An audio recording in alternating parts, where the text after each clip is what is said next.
Bismillahirrahmanirrahim. Assalamualaikum warahmatullahi wabarakatuh. Syukur alhamdulillah kita masih diberikan kesempatan dan dipertemukan kembali di channel ini. Semoga perjumpaan kita ini akan dicatat sebagai amal ibadah dan diberkahi oleh Allah Subhanahu wa Ta'ala. Sholawat dan salam tak lupa selalu dan tetap tercurahkan kepada junjungan kita Nabi besar Muhammad sallallahu alaihi wasallam. Allahumma sholli ala sayyidina Muhammad wa ala ali sayyidina Muhammad. Harapan dan doa saya untuk sahabat-sahabat semua yang sedang menonton, semoga Allah selalu memberikan kesehatan lahir maupun batin, dilapangkan rezekinya, dimudahkan dalam segala urusan, dipanjangkan umurnya, dan dijaga setiap waktunya selalu dalam kebaikan, baik di dunia, baik di akhirat. Amin ya rabbal alamin.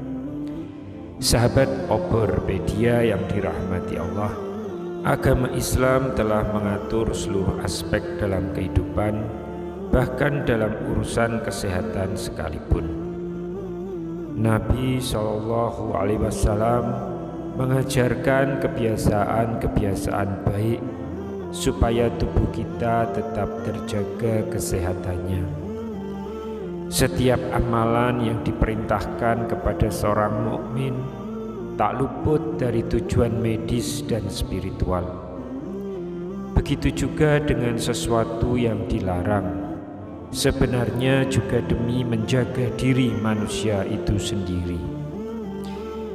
Jika dikaji dengan penelitian ilmiah dan medis, ini menunjukkan bahwa Allah Subhanahu wa Ta'ala menunjukkan bentuk kasih sayangnya kepada kita, agar kita sebagai manusia selalu menjaga diri dan tidak menyakiti tubuhnya sendiri. Akan tetapi justru kita sebagai manusia kerap kali mengabaikan hal-hal yang menjadi kebiasaan buruk yang dilarang agama. Padahal tidak hanya penyakit fisik, kebiasaan-kebiasaan ini juga akan menimbulkan munculnya penyakit hati. Rasulullah Shallallahu Alaihi Wasallam telah banyak mengajarkan kebiasaan-kebiasaan baik melalui pola hidup sehat yang dijalankan oleh beliau. Banyak sekali kebiasaan sehari-hari Rasulullah Shallallahu Alaihi Wasallam yang bisa kita tiru dalam kaitannya untuk menjaga kesehatan dan terbukti secara medis. Seperti kita ketahui, selama hidupnya Rasulullah hanya mengalami 2 kali sakit. Yang pertama saat diracun oleh Zainab binti Al-Harits, dan yang kedua menjelang wafatnya. Selain itu Rasulullah selalu sehat dan bugar. Hal ini menunjukkan bahwa Rasulullah adalah seorang yang menjaga dan memperhatikan kesehatan diri dengan baik. Di sisi lain Rasulullah juga sering mengingatkan untuk menghindari kebiasaan buruk yang biasa dilakukan sehari-hari tanpa disadari. Namun banyak orang yang kerap mengabaikan peringatan tersebut yang pada akhirnya justru akan menimbulkan penyakit. Dan berikut ini adalah 3 kebiasaan sehari-hari yang telah dipesankan Rasulullah yang jika dibiasakan dalam kehidupan kita bisa membawa penyakit. Yang pertama adalah banyak bicara. Ada ungkapan yang mengatakan bahwa lidah tidak bertulang akan lebih tajam daripada pedang. Mungkin ungkapan ini ada benarnya. Bahkan kita bisa melihat sendiri berapa banyak permusuhan yang terjadi hanya karena ucapan yang dikeluarkan oleh lidah. Begitu juga dengan banyaknya peperangan. Semua itu pun bisa terjadi hanya karena tidak menjaga lisan. Banyak bicara merupakan sikap berlebihan yang membawa dampak besar dalam lingkungan. Dari Abu Hurairah radhiyallahu anhu berkata bahwa Rasulullah pernah bersabda, barang siapa yang beriman kepada Allah dan hari akhir, hendaknya ia berkata yang baik atau diam. Hadis riwayat Bukhari dan Muslim. Rasulullah SAW sangat mengkhawatirkan umatnya terkena bahaya lidah. Beliau selalu memperingatkan umatnya, jika tidak mampu mengendalikan lidah, lebih baik kita diam. Hal ini semata-mata hanya untuk menjaga diri dari segala sesuatu yang merugikan. Dalam riwayat hadis yang ditulis oleh Ibnu Majah pernah dijelaskan bahwa Rasulullah pernah bersabda, tidak ada yang melemparkan manusia ke neraka kecuali hasil yang dipetik dari lidah mereka. Dari hadis tersebut bisa kita ambil kesimpulan bahwa lidah membawa dampak besar yang bisa menjerumuskan kita ke dalam neraka. Na'udzubillah. Abu Hatim bin Hibban rahimahullah mengatakan, di antara kesalahan paling besar yang dapat merusak kesehatan jiwa dan merusak kebagusan hati adalah banyak bicara, walaupun perkataan tersebut boleh dibicarakan. Seseorang tidak akan bisa memiliki sifat diam kecuali dengan meninggalkan perkataan yang boleh untuk dibicarakan. Kemudian kebiasaan yang kedua adalah banyak tidur. Tidur yang berlebihan juga berpengaruh besar membawa penyakit dalam tubuh manusia.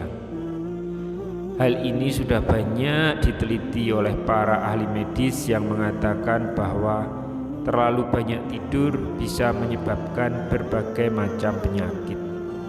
Di antaranya adalah sakit kepala, sakit punggung, obesitas, gangguan mental, diabetes, bahkan penyakit jantung. Oleh karenanya Rasulullah SAW mengajarkan umatnya agar tidur sesuai kebutuhan dan tidak berlebih-lebihan. Dalam Quran surat Az-Zariyat ayat ke-17 hingga ayat ke-18, Allah sudah berfirman, di dunia mereka sedikit sekali tidur di waktu malam dan selalu memohonkan ampunan di waktu pagi sebelum fajar. Ini artinya kita sangat dianjurkan untuk tidur yang cukup dan bangun malam untuk mengerjakan sholat tahajud. Kemudian mohon ampun atas kesalahan dan dosa-dosa kita. Karena yang demikian itu bisa membuat tubuh menjadi lebih segar. Bahkan dalam penelitian ilmiah yang melibatkan lebih dari 1 juta orang diperoleh kesimpulan, terlalu banyak tidur justru bisa mempersingkat masa hidup. Hal ini disebabkan karena tubuh kurang aktif bergerak, sehingga bisa menghambat sirkulasi darah ke seluruh tubuh, sehingga membuat organ-organ tubuh bekerja lebih keras untuk memenuhi kebutuhan tubuh kita. Dalam Quran surat Al-Muzammil ayat ke-1 hingga ayat ke-7 Allah berfirman, hai orang yang berselimut Muhammad, bangunlah untuk sembahyang di malam hari kecuali sedikit daripadanya, yaitu seperduanya, atau kurangilah dari seperdua itu sedikit, atau lebih dari seperdua itu, dan bacalah Al-Quran itu dengan perlahan-lahan. Sesungguhnya kami akan menurunkan kepadamu perkataan yang berat. Sesungguhnya bangun di waktu malam adalah lebih tepat untuk khusyuk, dan bacaan di waktu itu lebih berkesan. Sesungguhnya kamu pada siang hari mempunyai urusan yang panjang atau banyak. Sepenggal dari ayat tersebut seolah-olah ingin mengatakan kepada kita, kurangilah tidur untuk mengerjakan sholat, karena dengan bangun di waktu malam, kemudian mengerjakan sholat, membaca ayat suci Al-Quran, itu berarti ada aktivitas dari tubuh, sehingga tubuh menjadi lebih segar dan baik bagi kesehatan kita. Mungkin bagi saudara-saudaraku, sahabat-sahabatku yang sudah terbiasa bangun malam untuk mengerjakan sholat tahajud atau sholat sunnah lainnya, akan merasakan tubuh menjadi lebih segar dan lebih bersemangat dalam beraktivitas. Dan umat muslim sudah banyak yang membuktikan dengan hal ini. Kemudian kebiasaan yang ketiga adalah banyak makan. Selain tidur yang berlebihan, banyak makan juga bisa menyebabkan banyak penyakit. Saat makan kita dianjurkan untuk tidak terlalu kenyang. Dan hal ini pun pernah dikatakan Rasulullah Shallallahu Alaihi Wasallam melalui sabda beliau, tidaklah anak Adam memenuhi wadah yang lebih buruk dari perut. Cukuplah bagi anak Adam memakan beberapa suapan untuk menegakkan punggungnya. Namun jika ia harus melebihkannya, hendaknya sepertiga perutnya diisi untuk makanan, sepertiga untuk minuman, dan sepertiga lagi untuk bernafas.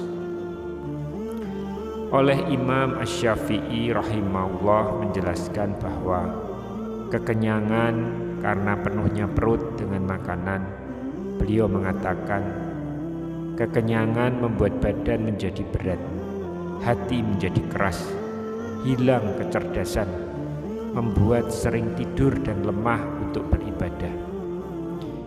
Hal ini juga dipertegas oleh Allah dalam firman-Nya dalam Quran surat Al-A'raf ayat ke-31. Makan dan minumlah, dan janganlah berlebih-lebihan. Jika Allah Subhanahu wa Ta'ala sudah melarang makan dan minum yang berlebih-lebihan, itu artinya ada dampak buruk yang akan ditimbulkan dari berlebih-lebihan dalam makan maupun minum. Dari segi medis juga mengatakan bahwa makan yang berlebihan bisa menimbulkan banyak penyakit, di antaranya obesitas, kolesterol tinggi, mudah lupa, dan sebagainya. Oleh sebab itu, marilah kita sama-sama mulai untuk menjaga kesehatan yang Allah titipkan kepada kita. Semoga Allah Subhanahu wa Ta'ala selalu melimpahkan nikmat dan karunia-Nya kepada kita semua. Amin ya rabbal alamin. Wallahu alam. Wassalamualaikum warahmatullahi wabarakatuh.